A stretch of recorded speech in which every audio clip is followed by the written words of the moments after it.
నియోజకవర్గం RG one workshop కార్మికులతో రామగుండం శాసనసభ్యులు మకాన్ సింగ్ రాజ్ ఠాకూర్ భేటీ అయ్యారు.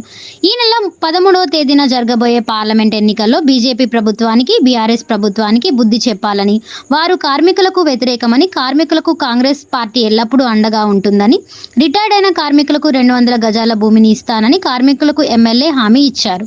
ఈ పార్లమెంట్ ఎన్నికల్లో కాంగ్రెస్ పార్టీ అభ్యర్థి గడ్డం వంశీని భారీ మెజారిటీతో గెలిపించాలని, హస్తం గుర్తుకు ఓటు వేయాలని కోరారు. ఈ సందర్భంగా మాట్లాడుతూ స్థానిక వర్క్షాప్ సంబంధించినటువంటి ఐఎన్టీసీ నాయకులు, సింగరేణి కార్మిక బంధువులందరికీ కూడా చేతులు జోడించి తల వంచి మీ కుటుంబ సభ్యులు నేను కాదు మీరందరూ ఎమ్మెల్యేలు కాబట్టి మీ అందరికీ శుభాకాంక్షలు తెలుపుతున్నాను.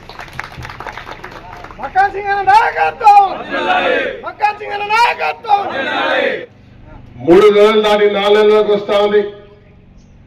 ఎన్నికలైన 2 రోజులు అందరినీ కలవడం, ప్రభుత్వ ఏర్పాటుకి సమయం, తర్వాత 15 రోజుల అసెంబ్లీ, ఆ తర్వాత దొరికిన సమయంలో 20 గంటలు పనిచేస్తూ ఈ రాష్ట్రాన్ని అప్పుల కుప్ప చేసిపోయిన గత ప్రభుత్వ పరిపాలనకు ధీటుగా మరి రామగుండంలో ఆ రోజు ఒక కార్మికుడిగా అసెంబ్లీగా పోయినప్పుడు, మీ ప్రతిరూపంలో పోయినప్పుడు ఈ ప్రాంతానికి సంబంధించిన అన్ని సమస్యలు ప్రభుత్వానికి తెలిసేలా, దేశానికి తెలిసేలా కార్యక్రమాన్ని చేపట్టిన, ప్రభుత్వానికి దగ్గరగా పోగలిగిన అని చెప్పి గర్వంగా చెప్తా ఉన్నా.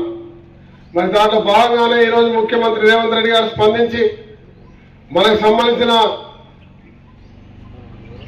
Power minister, Singareni minister, finance minister ఉన్న బట్టి విక్రమార్క గారు, శ్రీధర్ బాబు గారి సహకారంతో దాదాపు 250 కోట్ల నిధులు తీసుకురాగలిగినాం.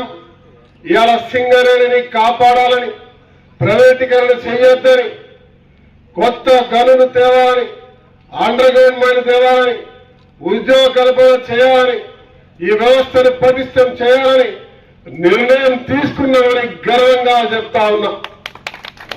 రామగుండంలో 1:800, ఏటీపీసీలో 3:800, రాష్ట్రంలో ఇంకా అనేకమైన మైన్స్ తీసుకొచ్చే కార్యక్రమానికి శ్రీకారం చుట్టింది ప్రభుత్వం. ఖచ్చితంగా చేసి తీరుతాం. సొంతింటి కళ నేను మాటిస్తున్నా మీ బిడ్డగా. రాష్ట్ర వ్యాప్తంగా మా మంత్రి గారు శ్రీధర్ బాబు గారు చెప్పినారు, రాష్ట్ర వ్యాప్తంగా చేస్తాం. మొదటగా మా తమ్ముడు రాజ్ ఠాకూర్ రామగుండంలో చేయాలనుకుంటున్నాడు. ఈ సంవత్సరం రిటైర్ అయ్యే 250 మందికి మనిషికి 200 గజాల చొప్పున నేను స్వయంగా భూమిని ఇప్పించే కార్యక్రమం చేస్తా అని చెప్పి నేను మాటిస్తున్నా.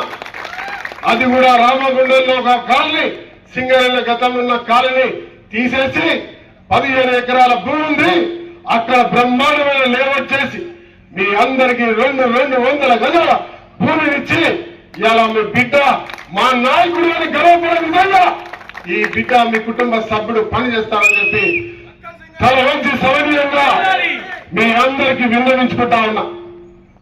ఈ కార్యక్రమంలో సింగరేణి అధికారులు మరియు కాంగ్రెస్ పార్టీ నాయకులు, కార్మికులు, మహిళా కార్మికులు పాల్గొన్నారు.